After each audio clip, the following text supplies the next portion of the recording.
नमस्कार, मैं हूं Pankaj Mishra. Public ground news में आपका स्वागत है। हमारे साथ इस समय भारतीय जनता पार्टी में ओबीसी मोर्चा के जिला उपाध्यक्ष मनोज मौर्य हैं। इन्होंने इस बार भारतीय जनता पार्टी में जिला अध्यक्ष पद के लिए नामांकन किया है।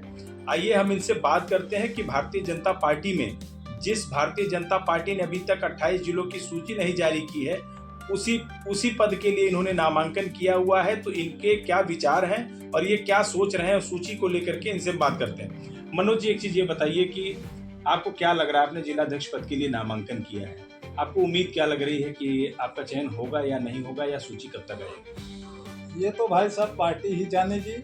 बहरहाल अभी तक भारतीय जनता पार्टी एक संस्कारित पार्टी है। इसमें जहाँ तक मुझको अनुभव है, पार्टी में कोई छोटा बड़ा कार्यकर्ता नहीं होता। सब लोग जिसको जो भी जिम्मेदारी मिलती है, सब लोग अपनी जिम्मेदारियों का निर्वहन करते हैं।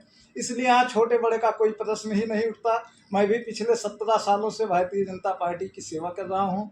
मंडल अध्यक्ष और अन्य दायित्वों पे बूथ अध्यक्ष से लेके यहाँ तक आया हूँ। मेरे पिताजी भी पहले भारतीय जनता पार्टी में काम कर चुके हैं। इसलिए यहाँ छोटे बड़े का कोई महत्व नहीं है। पार्टी कब किसको कहाँ कमांड दे दे, ये भारतीय जनता पार्टी में कह पाना बहुत मुश्किल है।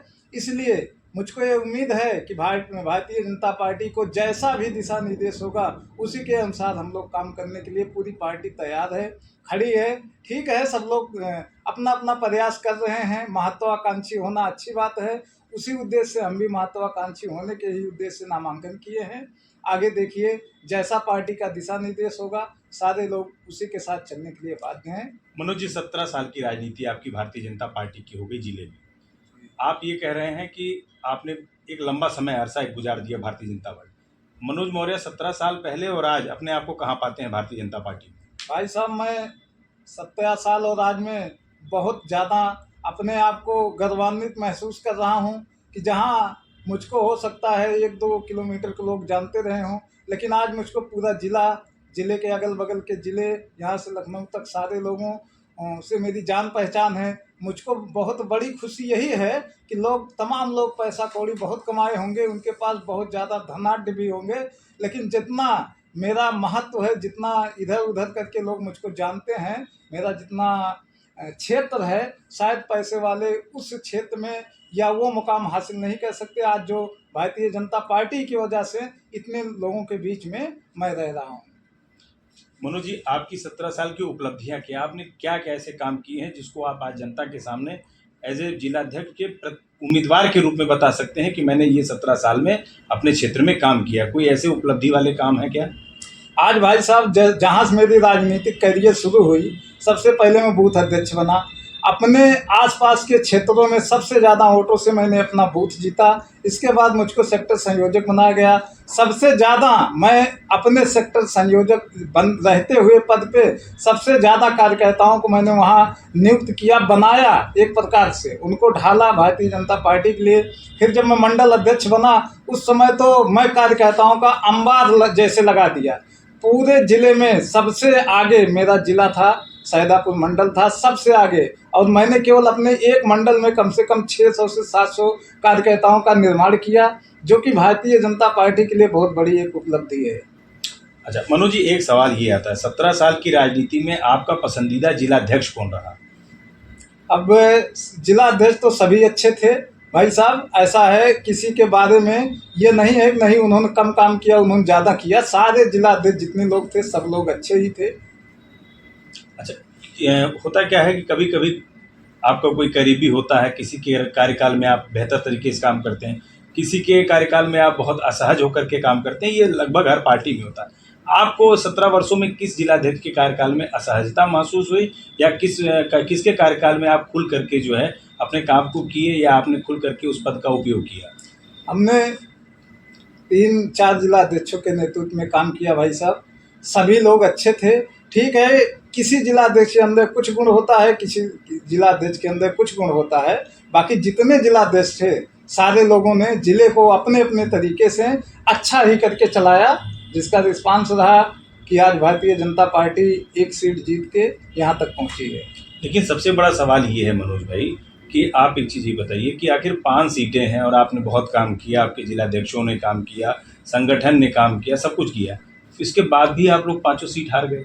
बाद में आप एक उपचुनाव वो भी जीते, तो बहुत ही किस तरीके से आप लोगों ने चुनाव जीता कि आपको प्रत्याशी तक बदलना पड़ गया बाद में, तो ये आपको क्या लगता है कि अगर मेहनत में कसर कहाँ रह जाती है? देखिए, चुनाव है, ये तो हार जीत लगा रहता है। उसमें ये कह पाना बहुत बड़ा मुश्किल होता है कि कौन जीतेगा कौन हारेगा, क्योंकि यहाँ जिससे मुकाबला था वो लोग भी कोई मामूली आदमी नहीं थे।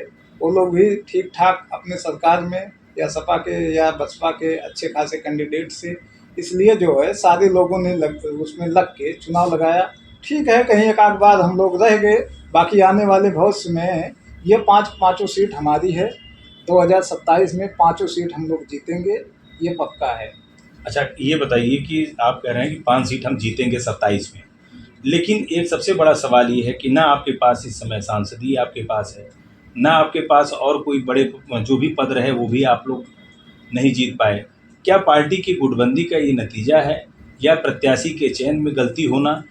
किन बातों को आप मानते हैं कि हार का कारण क्या होता है और 27 में क्या ऐसा फार्मूला आप लोग ले आएंगे? आप लोगों की कौन सी ऐसी बात संगठन मानेगा या शीर्ष नेतृत्व मानेगा जिसकी वजह से आप 5 की 5 सीटें जीतेंगे, जबकि जब लहर चल रही थी तो उस समय भी आप सिर्फ 2 सीट जीत पाए थे?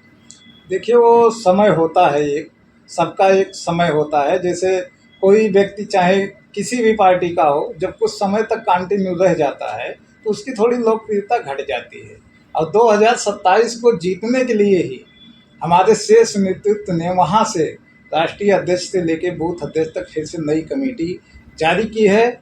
फिर से जिला अध्यक्ष भी अभी चेंज होंगे, प्रदेश अध्यक्ष भी हो सकता है अपने हिसाब से गठन करे, और एक नई जोश नई ऊर्जा के साथ सारे लोग लगेंगे। हमको लगता है इसी जोश खरोश और ऊर्जा के साथ हम 5 की 5 सीटें जरूर जीतेंगे। अच्छा, एक चीज़ ये बताइए कि मंडल अध्यक्षों का जब सूची आई थी अभी हाल ही में और उसके बाद जिस दिन नामांकन था उस दिन काफ़ी भगदड़ शोर शराबा और तमाम नारेबाजी हुई थी। पार्टी कार्यालय में ही चुनाव अधिकारी की बात करें, पर्यवेक्षक की बात करें, ये तमाम तरीके का वहाँ बवाल हुआ था।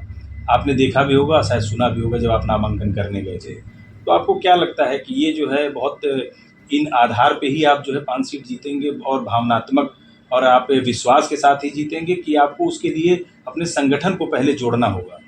देखिए, इसमें एक मंडल में हमारे एक मंडल है, जैसे पूरे जिले में 23 मंडल हैं, तो एक मंडल में 3-4 हज़ार कार्यकर्ता होते हैं, जिसमें कम से कम 200-300 कार्यकर्ता ऐसे होते हैं जो चाहते हैं मंडल अध्यक्ष हमको बनाया जाए। तो जब एक बार केवल एक व्यक्ति का घोषणा होगा तो उसमें जायज़ सी बात है, कुछ न कुछ 2-4 लोग ऐसे रहते हैं कि देखिए हमको नहीं बनाया गया, हमको नहीं बनाया गया। थोड़ा बहुत रोष होता है, ये किसी भी पार्टी का मामला हो, सब में होता है। कोई थोड़ा बहुत रोष हमारे भी पार्टी में हुआ, बशर्ते अब सब ठीक है, कोई दिक्कत नहीं है। वो 2-4 दिन तक चला, इसके बाद मामला सब शांत हो गया। त्र्यंबक तिवारी जो है इस समय जो जिलाध्यक्ष हैं मौके पे, आप उनको किस रूप में देखते हैं? वो जिला अध्यक्ष हैं हमारे संगठन के जिला अध्यक्ष के रूप में देखते हैं उनको जी।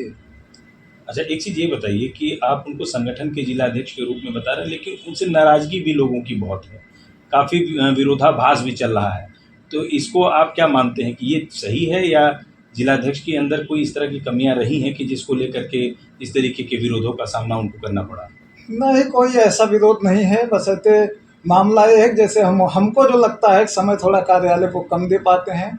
हमेशा चूँकि लखनऊ भी कुछ न कुछ उनकी जिम्मेदारियां रहती हैं, उसी में अपना दौड़ भाग में लगे रहते हैं। बाकी एक घर को चलाना कितना मुश्किल होता है, तो इतना बड़ा जिला है, इस तरीके के विरोधों का सामना उनको करना पड़ा? नहीं, कोई ऐसा विरोध नहीं है, बशर्ते मामला ये है कि जैसे हमको जो लगता है समय थोड़ा कार्यालय को कम दे पाते हैं। हमेशा चूँकि लखनऊ भी कुछ न कुछ उनकी जिम्मेदारियां रहती हैं, उसी में अपना दौड़ भाग में लगे रहते हैं। बाकी एक घर को चलाना कितना मुश्किल होता है, तो इतना बड़ा जिला है, इसको चलाने के लिए भी कुछ न कुछ त्रुटियां रह ही जाती हैं या कुछ कार्यकर्ता असंतुष्ट रह ही जाते हैं। कोई भी जिला अध्यक्ष हो, कल को हमें चांस मिला तो हो सकता है 100% सारे लोग ना हों, या एक घर में जहाँ 100-200 लोग रहते हैं, 50 परिवार रहते हैं, वहाँ 1-2 लोगों की शिकायत रहती है। हमको लगता है वही शिकायत यहाँ अभी थोड़ा बहुत होगी। अच्छा, लेकिन एक चीज़ ये बताइए, वहाँ शिकायत वाली बात तो आपकी समझ में आती है, लेकिन एक सबसे बड़ा सवाल ये है, आपने कहा कि संगठन में हमारे एकता है और हम जीतेंगे, तमाम तरीके की आपने बहुत बड़े बड़े दावे भी किए हैं ऐसे एक पार्टी के पदाधिकारी के रूप में। लेकिन आप ही की पार्टी में जब नाराज़गी होती है, या अभी हाल ही में एक महिला मोर्चा के जिलाध्यक्ष के साथ एक विवाद का मामला आया था और वो थाने पे बैठी रहीं, उस समय उसमें पार्टी के संगठन के लोगों का वहाँ पर कुछ भी जो है योगदान देखने को नहीं मिला। या अगर हम उसके पहले बात करें, एक मंडल अध्यक्ष महिला थी, उनके साथ एक घटना हुई थी। एक दुबे जी कटहरी में थे, उनके साथ जो है मारपीट की घटना आई थी सामने। तो इस तरीके के और भी जो ये तमाम बहुत अगर गिने चुने मामले देखे जाएँ जो हर व्यक्ति के जुबान पे है, वहाँ पर भारतीय जनता पार्टी के शीर्ष नेतृत्व, यहाँ का जिला पदाधिकारी या अन्य लोग या आप ही की बात करें, आपने उसमें क्यों नहीं बढ़ चढ़ करके हिस्सा लिया? आपको मालूम होगा कि महिला मोर्चा की जिलाध्यक्ष ने एक कार्यक्रम में जो राज्यसभा के सांसद थे ब्रजलाल, उनके सामने फुट-फुट करके रो करके अपना जो है दिया था कि मेरा कोई यहाँ पर साथ नहीं दे रहा है। तो वहाँ पर आप लोग आखिरकार क्यों शांत हो जाते हैं? नहीं, देखिए, भारतीय जनता पार्टी का जो कल्चर है, इसमें जैसे तत्काल तो सूचना हो नहीं पाई। जब तक सूचना हुई, मैं भी फ़ोन किया उनको और तुरंत संवेदनाएं व्यक्त किया, तुरंत साथ गए, हमारे लोग भी गए वहाँ। इतने में जब तक वहाँ सब आप लोग गए थे? पहुँचे, जी मैं भी गया था। जब तक हम लोग पहुँचे तब तक वहाँ कुछ न कुछ मामला दफ़ा हो गया। ये पता चला कि उनको घर भेज दिया गया है। सारे लोग जुटे थे, हमारे बस खाली उनको घर नहीं भेजा गया था, उनको गिरफ्तार किया गया था, वीडियो वायरल हुआ था, तमाम तरीके की बातें आई थी। तो इस तरीके की जो है बातें जो आई थी, तो उसको आप लोग इतनी देर में क्यों जान पाए? जो कि सोशल मीडिया का ज़माना है, विपक्ष ने तमाम आरोप भी लगाए, तमाम चीज़ें थी। हो सकता है कि वहाँ पर महिला मोर्चा की जिला जो अध्यक्ष थी वो गलत रही, उनका व्यक्तिगत मामला रहा हो सकता है, ये तमाम चीज़ें हैं। लेकिन उस समय आप लोगों ने सक्रियता क्यों नहीं दिखाई? जैसे घर यहाँ से करीब उनका काफ़ी दूर है। जब तक सब लोगों को पता चला, ऐसा नहीं वहाँ कार्यकर्ता नहीं थे, आप वीडियो में देख लीजिए, कम से कम हमारे 100 कार्यकर्ता वहाँ तत्काल पहुँचे। सब चीज़ हुआ, वहाँ मामला चल भी रहा था। सच्चाई क्या था उसको समय लगता ही है पता करने में। वैसे तो हमारे ज़िले की महिला मोर्चा की जिला अध्यक्ष थी, इसलिए हम लोगों का दायित्व बना, हम लोग तुरंत वहाँ पहुँचे।